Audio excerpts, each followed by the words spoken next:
Welcome back to CFO Weekly, where we're talking with financial leaders about how to build efficiency in their teams, create time for strategy, and ultimately get results.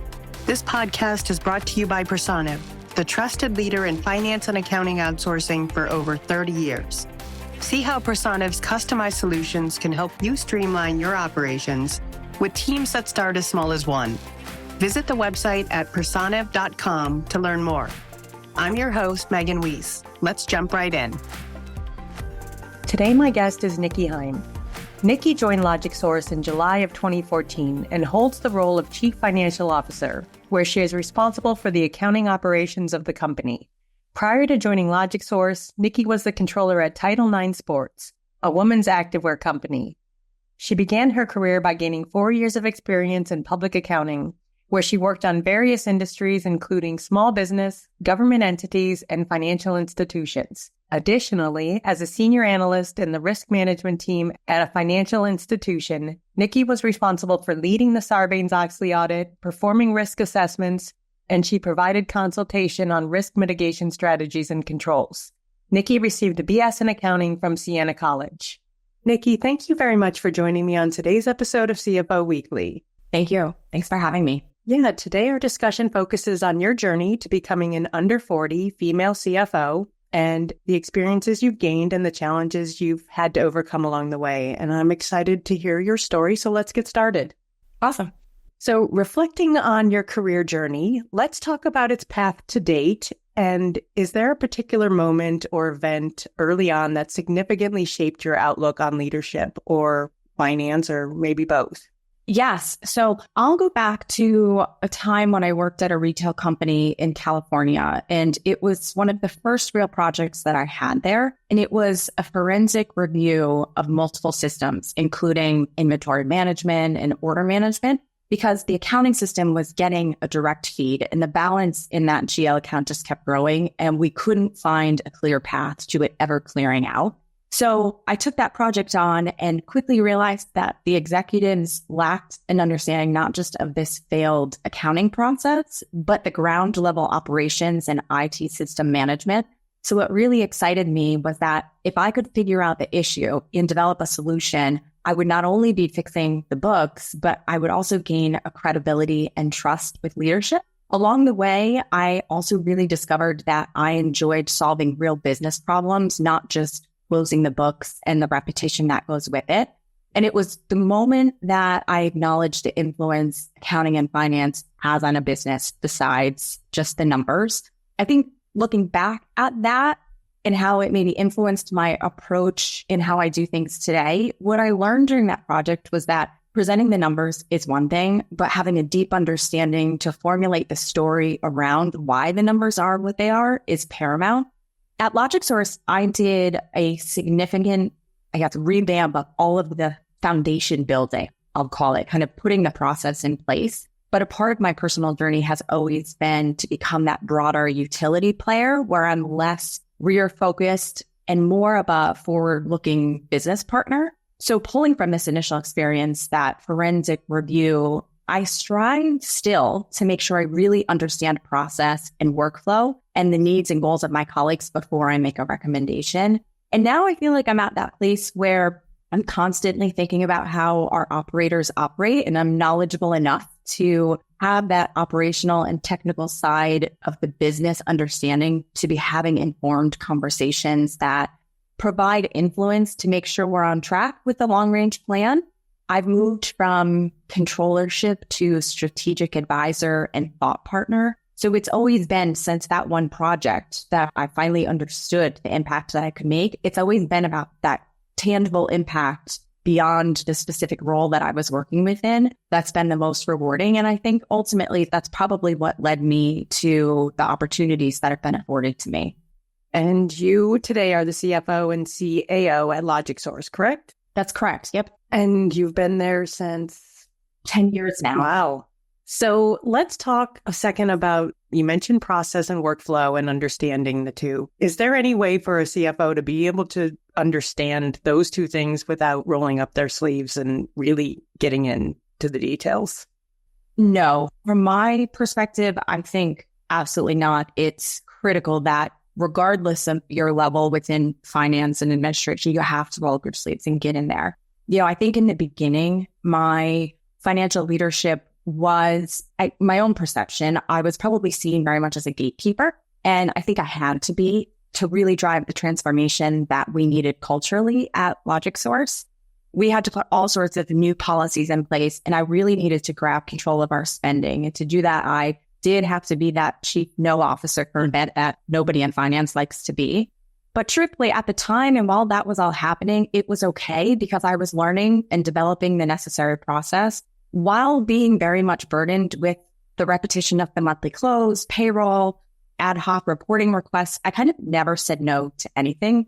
My leadership style was to just do everything for everyone because first, it gave me comfort that the data that was informing my decisions, I was comfortable with that data and those decisions. And then two, to be really candid and honest, everybody was more experienced than me. So it was super intimidating. And I thought if I could make their lives easier, I was doing my job. And it was just all very stressful. But over time, I realized that even though the team was more experienced in the business and their fields, they were looking to me for that financial viewpoint. And I was the expert in the room. So it was a real mind shift for me. I never stopped rolling up my sleeves. I still very much today am a doer, but I've grown self-confidence to be able to start speaking my mind, to be able to leverage the data to make a point, to guide us in a commercially and fiscally responsible way. The team, I probably wish that I would go back to being heads down and not speaking my mind so much, hitting for the most part. But I really do think you're spot on. You can't be in this role without really understanding all of the business. What are the goals and aspirations of each of your peers? What are the departments aiming to go at so that you can find ways to help and support them along the way? And again, looking back on your career, but can you share an anecdote about someone who had significant personal or professional impact on you, especially during your early formative years in finance, and how their influence shaped your aspirations and your own leadership style? Sure. I'm going to maybe take this one a little bit differently, where I go back to my childhood. My dad has coached high school football my entire life. We, as a family, went to every game, both home and away. And I was on the field for as long as I can remember. I was the water girl, giving the guys the water bottles. And then when I got a little bit older, I was in the stands and I took stats and presented those back at the end of the games. And I baked cookies on Sunday mornings with my mom for when the coaches came over. And I was exposed to what it took to be a great athlete and smart athlete from a very young age. And so hard work, resilience, teamwork, it all has been very natural to me because of this. And there isn't that one specific moment I remember, but rather the entire family and the way my entire family embraced my dad's passion and lived with this healthy dose of competition. I was running sprints for time and power cleaning in the basement from the time I was 10 years old. It was just the way I was brought up that I think really shaped who I am in terms of the aspirations for my career, the decisions I made to put in the extra work, to go the extra step. It all just comes very natural. And while there's days today that I still feel like I'm doing sprints up a hill, I now try to focus more on the journey than the individual task at hand. Because one of the things with my dad coaching football is as I've grown, I've seen that he's materially changed the direction of many inner city kids' lives by instilling this work ethic and value. And people still come up to him and say with the credibility he gained from winning state championships was one thing, but changing their life was another. And so as I think about my leadership style, in the beginning, as I mentioned before, it was very much about doing everything for everybody. And I think that's okay because the early part of people's careers are very focused on the individual. You're more of a coach than a player later on. And I think that's where I'm getting to now in my career, where I have different styles of coaching and people on the team. Some of them need more support, cheerleading than others. And some I can trust they're going to put the work in when nobody is watching. And I hope to be seen as that person who is championing them for the business and adapting my style to always fit what they need.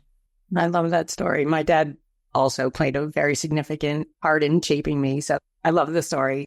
So as a female CFO who's achieved significant milestones at a relatively young age, what were the most pivotal moments in your career that helped you overcome challenges and advance to the role of CFO and CAO so early in your career? And second part of that question, did you encounter any barriers specific to gender or age? And if so, how did you navigate them? Sure. I credit a lot of my early career success to hard work and luck, honestly. In the last two companies, both Title IX and LogicSource that I worked at, there became a vacancy in the CFO position. At Title IX, both the founder and the president had known me for a period of time before this vacancy took place. And I was surprised that they didn't immediately start a search, but they brought me into areas of the business that I had not yet been privy to. Lending, vendor rate negotiations, inventory planning as a couple examples. And, for me, it was having these women that I admired and respected so much, providing me guidance and support, in addition to advocating on my behalf, was really eye-opening for me. And it was the first time that I really started to understand the inner workings of the business and how to think about the financials from that broader perspective. And then at LogicSource, I secured the role as controller, but there was very quickly a CFO vacancy there as well. And based on necessity for the business, I was very quickly immersed in work that was beyond controllership. Things like investor relationship, cap table management, recapitalization, strategic planning, board reporting, all of the things. And I was completely in over my head. I will be very honest about that. So I went around and found anybody and everybody who would offer me support and help. I truly had general counsel from outside counsel on speed dial. And I just absorbed everything I possibly could. And I think the good thing was that, especially at LogicSource, I was really focused on one area of the business. So while I was in over my head with a lot of the higher level financial and investor relations type of stuff, I was able to focus on accounting and finance. And it had other tenants into other areas of the business, but I was putting process in place and executing. And then it was before I could get too comfortable that some event at the company or some change in staffing led me to having a broader span of influence. And it was almost as if each experience was a building block and I was able to grow with the organization, which I recognize, that goes back to luck. I recognize it was a very unique opportunity and I totally took advantage of it and just ran with it. In terms of barriers related to gender or age, from a gender standpoint, Title IX was 95% women, and it was women who really supported other women. So there wasn't any of the catty kind of gossipy stuff. So I definitely didn't feel it there. Joining LogicSource, it was very much the opposite from a gender standpoint. When I joined, there were very few females at LogicSource. And I think that's because procurement was and still is very male dominant. However, today we're 50-50 male, female at LogicSource. And to be honest, I've never felt that there was a barrier there. I would join the guys on runs after work or set up a happy hour with some of the ladies and we would go do our own thing. And maybe it's the way I was brought up, but that stuff never bothered me. And I just kind of took things into my own hands there. I love how you mentioned that Title IX, the women were supportive of each other, because I feel a lot of times women can be their own worst enemy when it comes to supporting each other. I agree. I know it's really shocking. And I was worried about that joining Title IX. But as soon as I walked through the door, you realize everyone's ultimate goal was to do better for the business. And it really was a dream job for me because I could walk from my house. It was centered around a gym. So there were workouts going on all day long. There were people who really just pushed and challenged one another, but offered opportunity. So if you saw a meeting that was going on and you were interested and felt like it could help your career, you were able to sit in on it. It was really a powerful company. One of the biggest meetings of the year was the biggest mistake.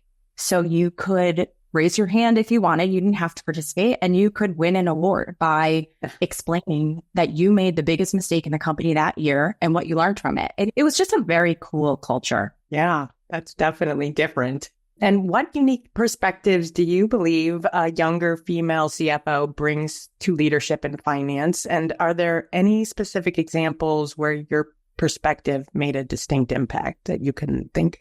younger leaders, male or female, I think that they can be more adaptable to change and open to new ideas.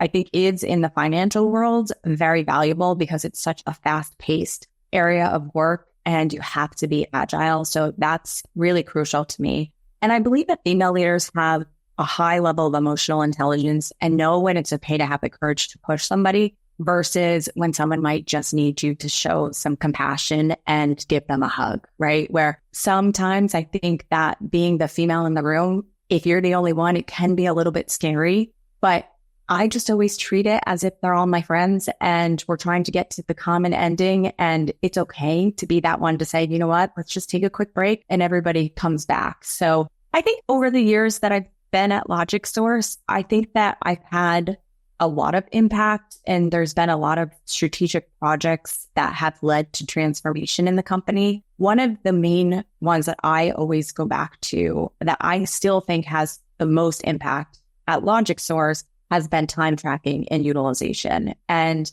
the reason I bring that one up is that it was such a cultural shift. And the strategy there was not to monitor what everybody was doing so that we could truly just say, okay, you were doing this at this point, you were doing that.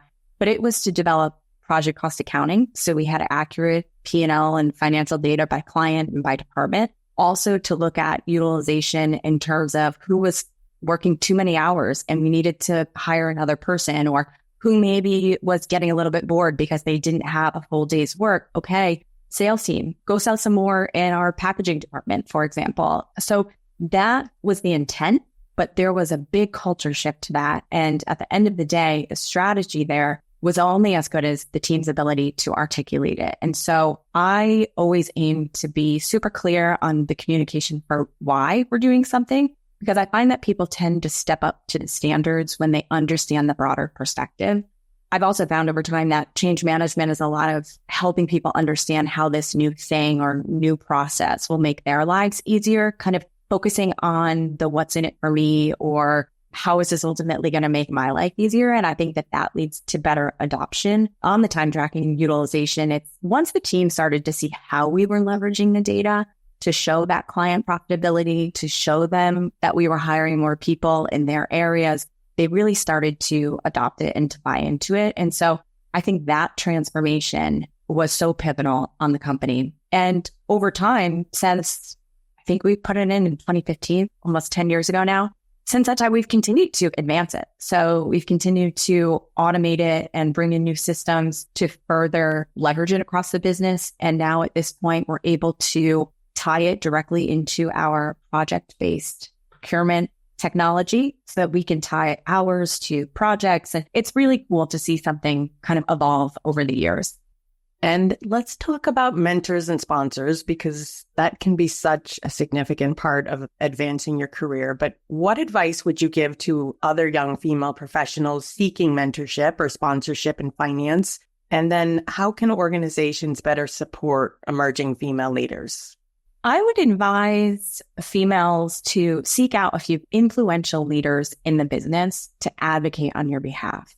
And you have to be proactive to do that. You have to seek out not only those leaders that you can help and support that will gain your trust so that they advocate on your behalf, but you have to seek out the high visibility projects and embrace the challenges that come with it. So sometimes that means stepping out of your comfort zone. You have to be able to put in the work. You have to be able to deliver on those projects. And then that's how you essentially get somebody to advocate on your behalf. And I recognize that I was very fortunate to have people at all levels of the organization, as well as some of our external partners from whether it was the board, some investors, our lender partners over the years who provided opportunities for me for continuous learning and development while also advocating on my behalf. But I also recognize that I was given the constant support to have the authority that I needed to make many of the transformative changes within the company. So without that support, many of my goals would not have been accomplished. So I think it's a mix of seeking out those people that can help you along the way, having them give you that support and authority when you know you're right to make some changes, and then also seeking out the additional work to get your name out there and embrace all of the challenges that go with it. in terms of how organizations can better support emerging female leaders, I think, peer-to-peer partners are always helpful. I try to do that across LogicSource today, where there's some up-and-coming strong females in various departments of our business. And I try to just meet with them from time to time because I can teach them a bit about what's going on at the business, or maybe give them some history about why we do certain things the way we do it. But I also selfishly learn a lot from them. If they're out in the field doing things and seeing things that I don't get to on a day-to-day basis, I find it really informative, and it's important for both me and for them. I just go back to, at the end of the day, I think females need to be accountable for their own career journey and seek their own opportunities and not assume somebody else is going to do it for them. And as women, we tend to take on a lot and oftentimes too much. So how do you personally manage work-life balance, and what strategies have you found effective in maintaining this balance while still excelling in your career? It's a very good question. And for many years, I didn't have any balance.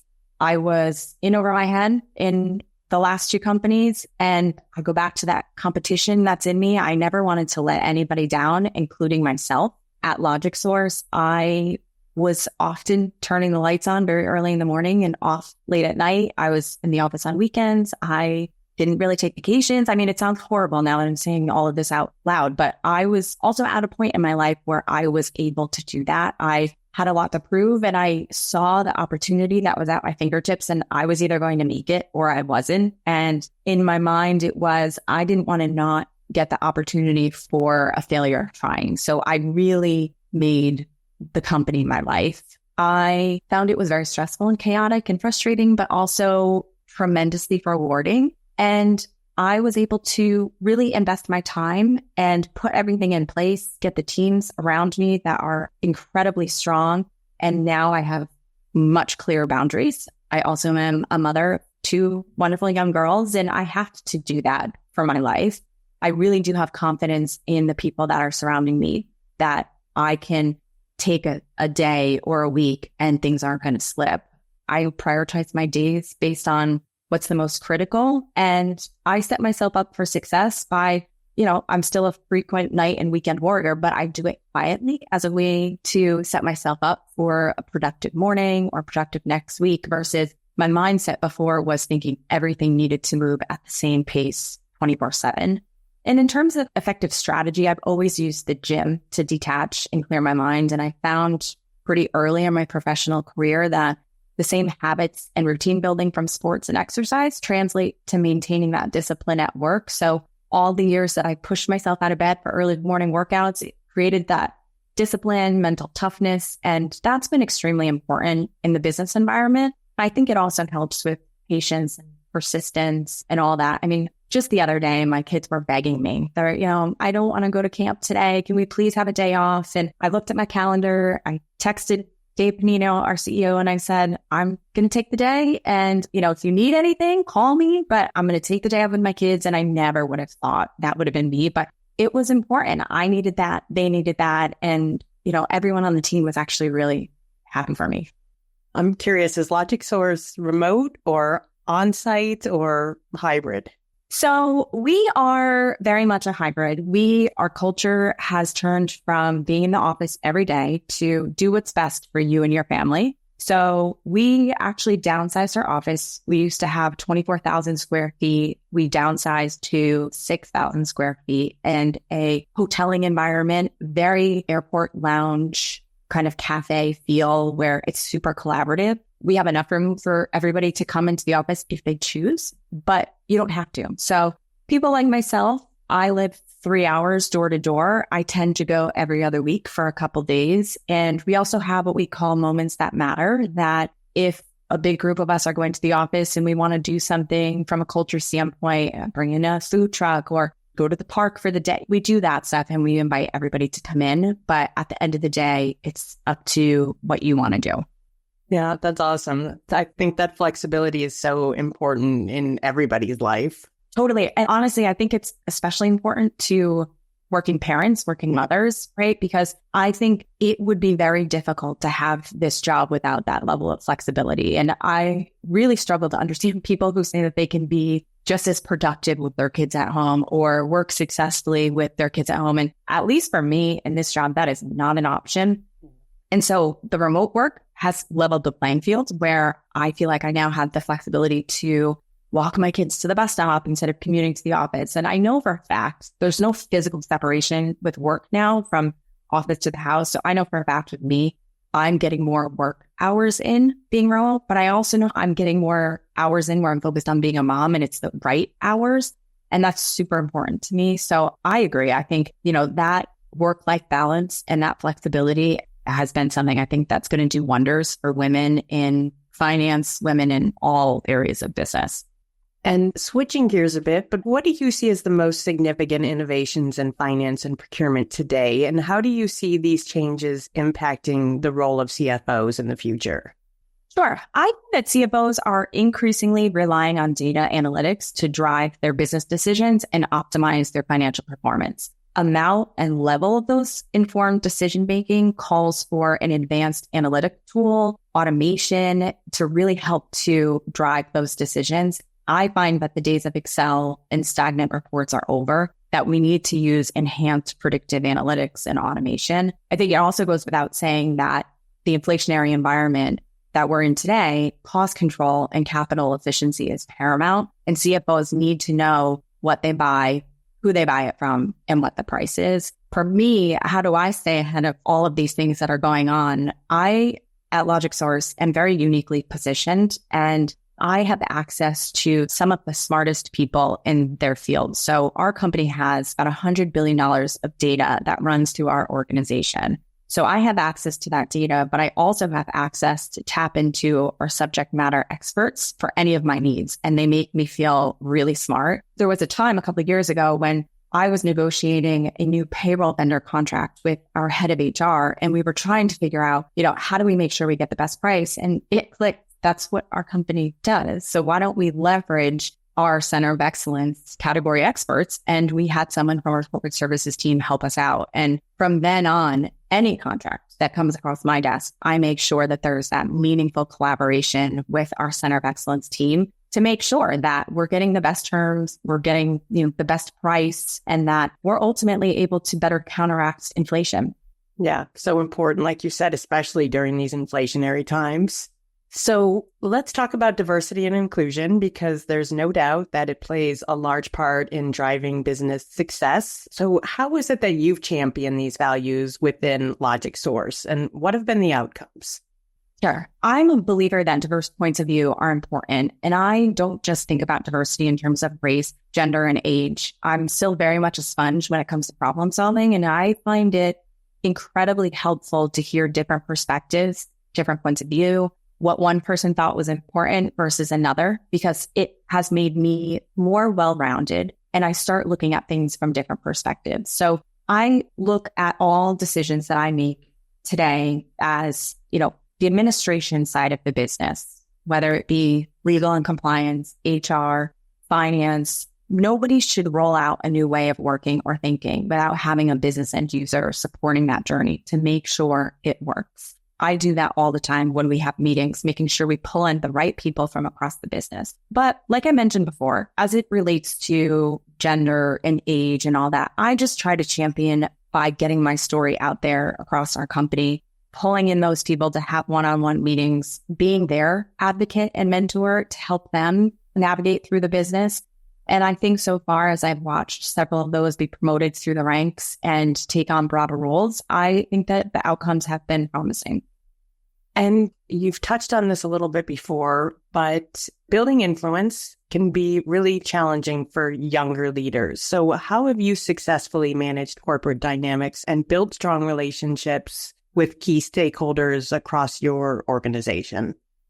It's really quite simple for me. I have always really cared about the success of the company and the people that I work with. And so in all aspects of my life, I've tried to stay away from drama and act with the highest level of integrity. And the role that I'm in, as other finance leaders can relate to, we have this unique perspective and a really good sense of what's going on at the business at all times. And so it can be tough to navigate certain conversations with colleagues who are aware that I know certain things, but I don't disclose them. I can't disclose them. I set very clear boundaries with people and they respect me for that because they know that by me withholding information from somebody else, I'm also going to withhold information that they tell me that also shouldn't get out there. Candidly, in the beginning, I got the sense that people were confused by me because I was so young that culturally and socially, I gravitated to those closer in my age, yet my days were spent with those at the executive level.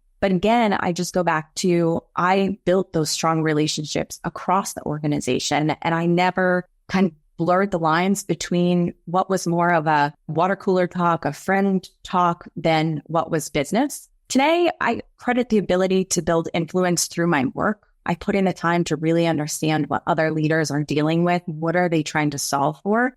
And then it's up to me as CFO to really align the teams on the best, most efficient path forward. So there really is no time for politics and games. And, I think it is tough, but it's certainly possible. And I would just urge younger leaders to just stay away from the gossip and the drama. And you've also touched on this, but being open and transparent, I think, is such an important part to being a good leader. So how do you do that? And how do you deliver tough messages to your team while still letting them know that it's in the best interest of the business? Yeah, I try to separate emotion. Again, that mental toughness, I think we're all in this for the same outcome. We want the business to be successful. It's not personal. I try to deliver messages in a way that I'm not going to break the person, but yet at the same time, there is a responsibility of each and every one of us, and our jobs are very specific for that reason, and we have to get it done. So I try to be very open, honest, transparent, and I also try to advocate for my people. So if I don't agree with some of the feedback that I hear, I try to bring a different point of view and tell them maybe this is why we're doing it one way. Or, another example would be our recruiting team is wonderful. They close roles in like 35 days, which is so much better than the market. And if they have a job that's open, for example, for more than 35 days, and people start to come to me and say, we really need to get this closed. They're not doing this. They're not doing that. Well, I feel confident going back to them and saying, but did you look at the data? Here, and here, your people didn't respond or missed an interview on this day. So I also try to advocate for my teams because I think that's equally as important in the providing feedback stage. And as you look ahead, what do you foresee as major challenges and opportunities for young female CFOs or those aspiring to be a CFO? I go back to the conversation we were just having about the work-life balance as a young female, especially working mothers. Again, I think leveling the playing field is remote work, but I think that there's always going to be that burden of, am I doing enough for work? Am I doing enough for kids? And you have to find a way, it's going to sound harsh, but you have to find a way to detach during the day and prioritize the job and execute the job. And then when your kids are there at night and in the mornings and on the weekends, that's your time for them. But to try to do both at the same time is not possible. And I think that is a challenge that I see both sides of it every day from friends, colleagues, and there's ways to make it all work. And I hope that I am somebody who can prove that. And I also think that young CFOs, one of the most important things to do is to cultivate a really deep understanding of your CEO's vision, understand that vision and have it rooted in everything that you do and find ways to execute against that strategy, because that at the end of the day is the most important thing. And if you can have that spanning across everything that you do, not only are you pushing that vision, but you're gaining alignment across the teams. That's critical. And then, always be relentless and be resilient. It doesn't tend to be a glamorous job at all times, but it's super rewarding. And what kind of legacy do you hope to leave as a CFO? How do you hope to impact both your organization and the finance industry at large? I hope to eventually become a CFO for our CFOs. We have information from all of our clients in terms of what these multi-billion-dollar companies are doing in terms of spend and indirect procurement. So we have information and insights on spend and terms by vendor. And I think that at some point, it would be really cool if I could gather that in a way to be able to publish out in actionable ways what that data says and how other CFOs can take a look at their indirect cost without reducing cost in their main areas of business. that would be really interesting to me. Niki, thank you so much for being my guest today. Thank you. This was great. Yeah, I really enjoyed speaking with you, and thanks for finding the time to be here with us today to share your experience and knowledge. And I wish you and LogicSource all the best. Thank you so much. Thanks for having me. And to all of our listeners, please tune in next week. And until then, take care. You've been listening to CFO Weekly, presented by Personiv. Please subscribe wherever you get your podcasts to hear all of our episodes. Want to learn more? Check out personiv.com. Thanks for listening.